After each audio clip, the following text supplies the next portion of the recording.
Yeah. You are a homie. We're just feisty. Sometimes we're going to throw it at you, you know? Oh, look at that. You're down to the 77. Yeah, see? Wow. Oh, I took a deep breath. Watch. Oh. Oh.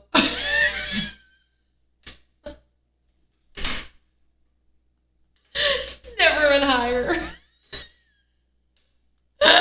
No, let me calm down. All right, we're calling the paramedics. We gotta go. Sorry, we'll be right back. Just one.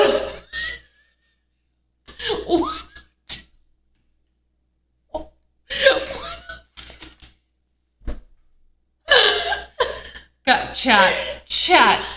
We need help. What else?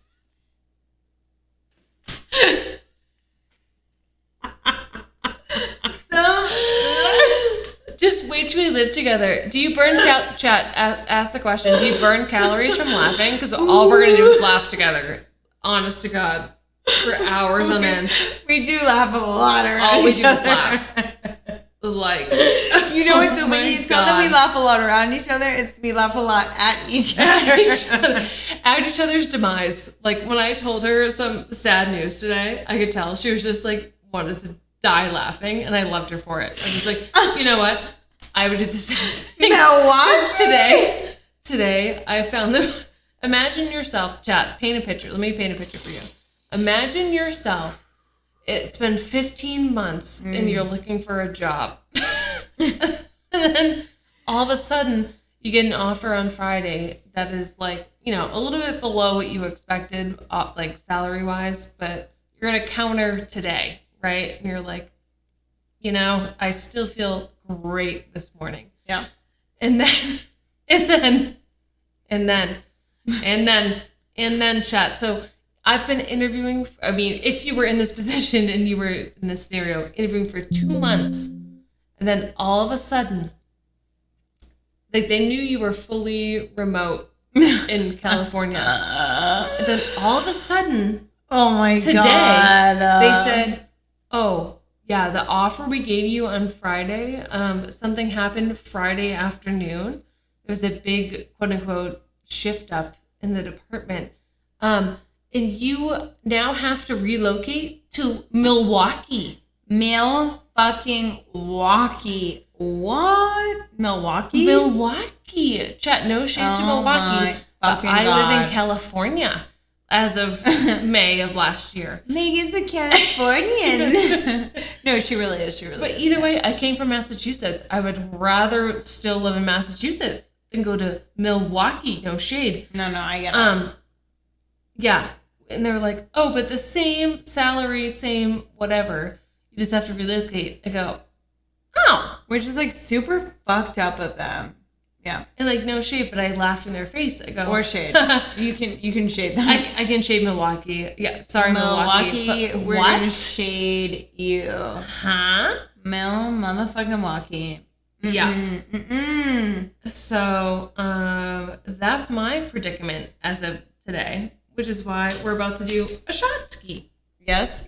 Hold on. The borderless window just like fucked up. Ring? Oh. No. Okay, it looks like a mine. Don't even at me. It did actually. It really did. No. We're not. Yeah. Borderless window. Okay.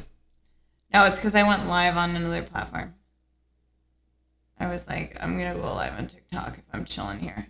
Oh, well, Steam is Adriana. No, it's fine. It's water. Oh. Just water. Do you wear this in the shower ever? I wear my Apple Watch all the time, every day. I don't ever take my Apple Watch off. But I got nervous because I wore it in the shower, and I was like, "Oh, is this like not?" Oh no, this is real silver. It's real silver. The shower by accident today. So this is real silver with pigmentation. I looked online. Yeah, I feel like it's gonna rust. No. Oh, it's fine. Okay. Yeah, it's actually this is plated, but it's a different level. So interesting. There's a different level to the plated. So like when you get cheap jewelry, but it's like gold plated. It leaves a brown. When you buy jewelry that's like gold plated, but it's still shitty for you, it's because it's like the most one level, right? So this is like in a 1 to 5 ratio. This is like a 2 or a 3 for plated. So you're fine. You will have to wash it in like, what did they say? I forget how many hours, but it's an hour use. But you're fine to wear them. You can wear them in chlorine. You can wear it like all the time. Okay, I just want to pull up my TikTok and then let's take this water shot. Agua de Janeiro.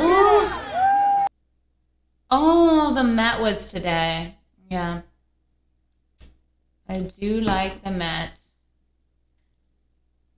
Let's see. I wish my chat would have. No, your TikTok title still is Kimmy in it. Okay, that's fine. I wish that. How do I make my TikTok chat pop out? They might just have to. TikTok. I don't think I can give you guys any attention. Sorry.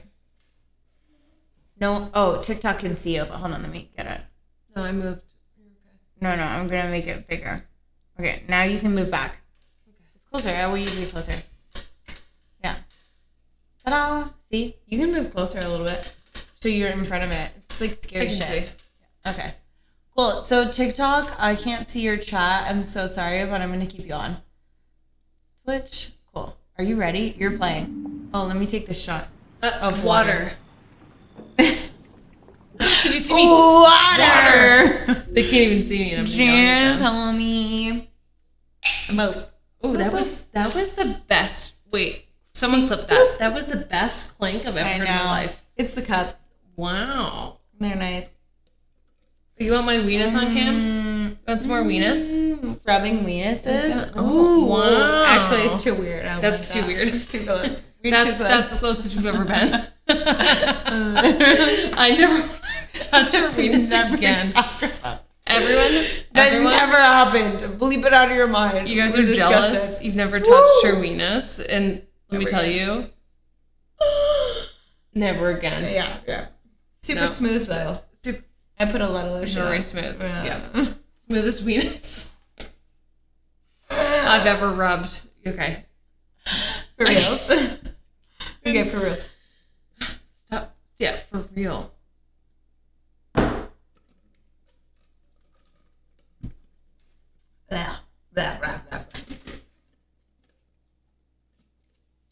What am I doing this weekend? CDR.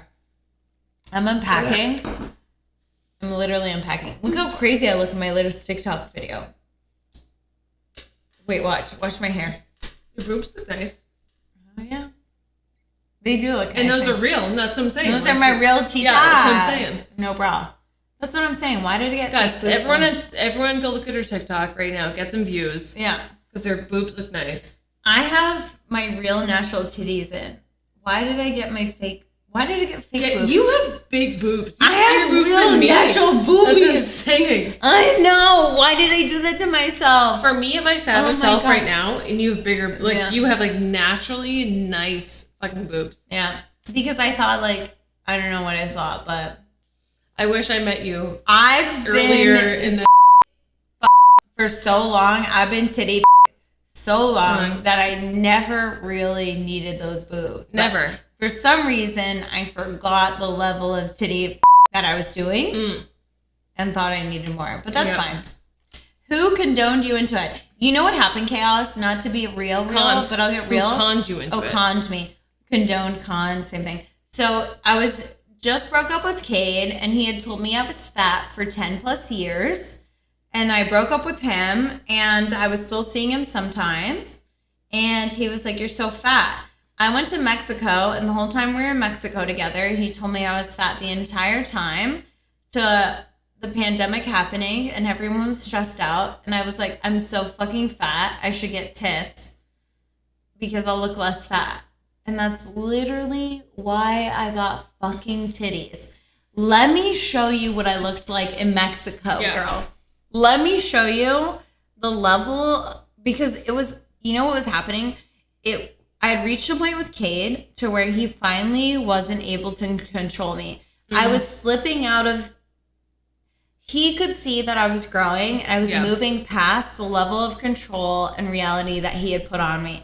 To the point, so much so, in the end of our relationship, he cranked down on my diet and my food so hard, girl. Like the last 9 months I was with him, oh my God, like I wouldn't eat when I was around him because I didn't want him to call me fat. And then I actually would ask him. I got to a point where like prior to that, for those 10 years, I would be like, should I get this? And he would say no.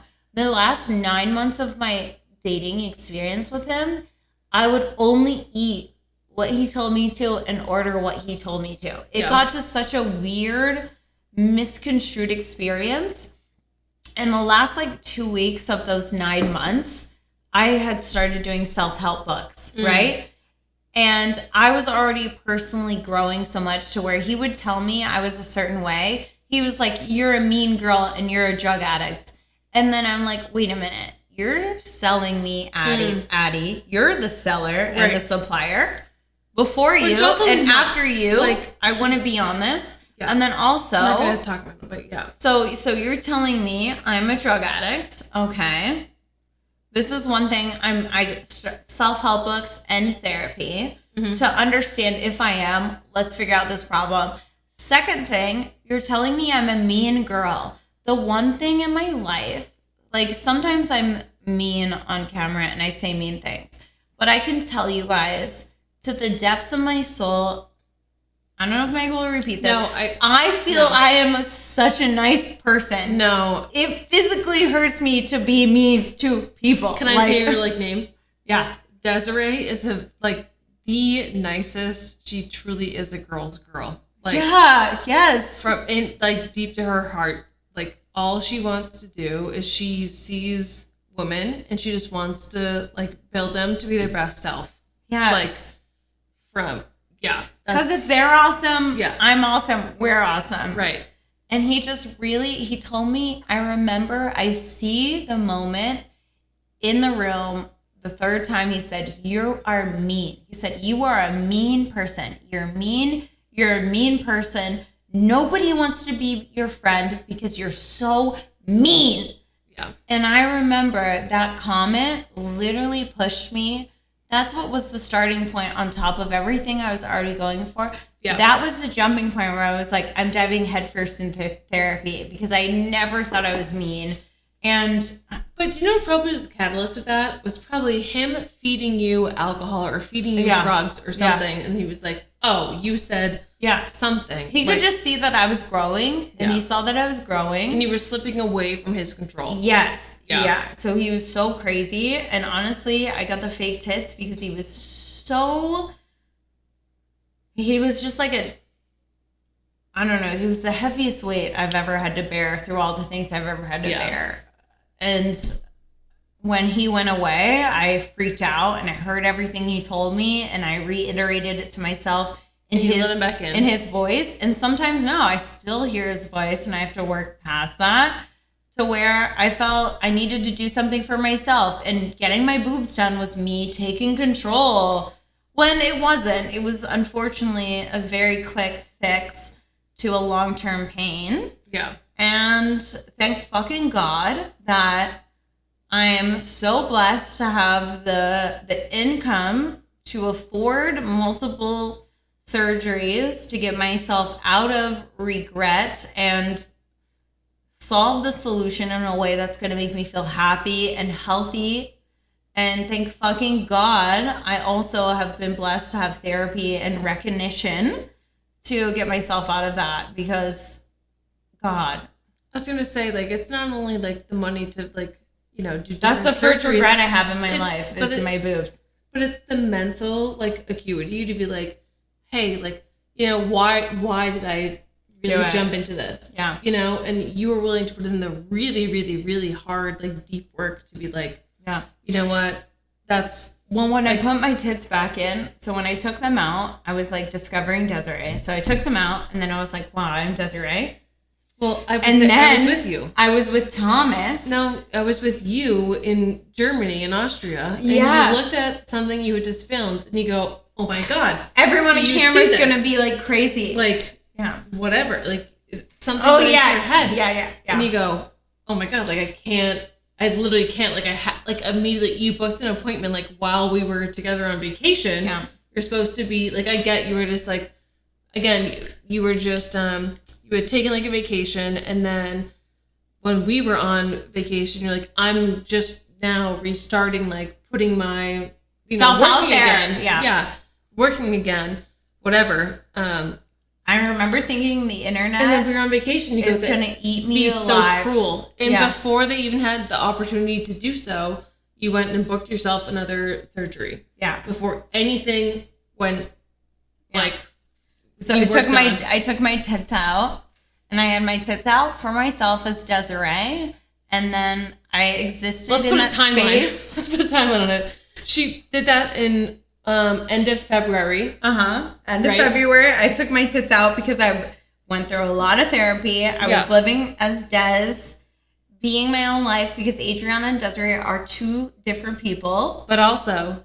and they're not even two different people. Adriana is a persona. It's not a person. Yeah. Persona. Desiree's house was being completely redone again by contractors. So it was a whole thing. You didn't live in your own house for almost 6 months, a 9 year. Months. It was 10 months. Insane. Yeah. And then on top of that, this was going on. Yeah. It was just nuts. So we went on vacation. My boobs, I felt like I looked at my boobs in the mirror and I was like, while we're on vacation. Yeah. I was like, the internet. Make it rain!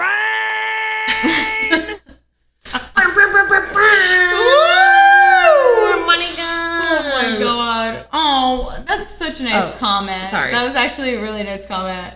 Thank you so much, Apocalyptic. That's so kind of you. I really appreciate it. I do. I really do.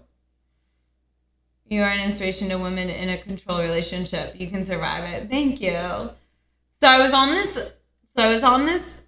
this fucking vacation, and I literally looked in the mirror, and you happened to have your first work come out from the. I shot my first scene myself with Kazumi. Yes. And I directed and shot my scene with Kazumi.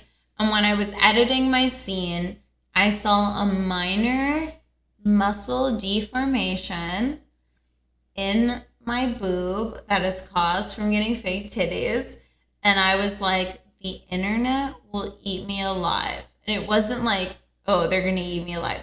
It was literally like, I will die when they tear me apart. Mm-hmm. Like, I'm a gladiator in a room and they're gonna rip me to shreds.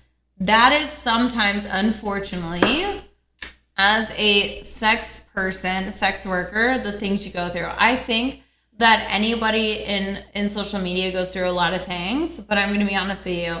I think if you're a model or you're a sex worker or a celebrity, you go through the same things. Heightened. Yeah. And I think if you're a sex worker, you go through even more traumatic social media experiences, because 100%. When you're a celebrity, you have so many positive things to grasp onto, and you have a positive fan base, blah, blah, blah. When you're a sex worker, you have such a minute fan base that's positive to grasp onto. Totally. The majority is negative. The people who are cruel, their voices somehow are way louder. So mean. Right? Yeah. So mean. So I remember being like, they're going to eat me apart. So then I put my titties back in. And then I did a lot more therapy. And I was like, fuck this. I put my tits back in for Adriana and Adriana's fans. I'm going to take them out for Desiree. And I had to before I had my nipple still on my boob, but I had to take the whole nipple off to get my to take the boobs out.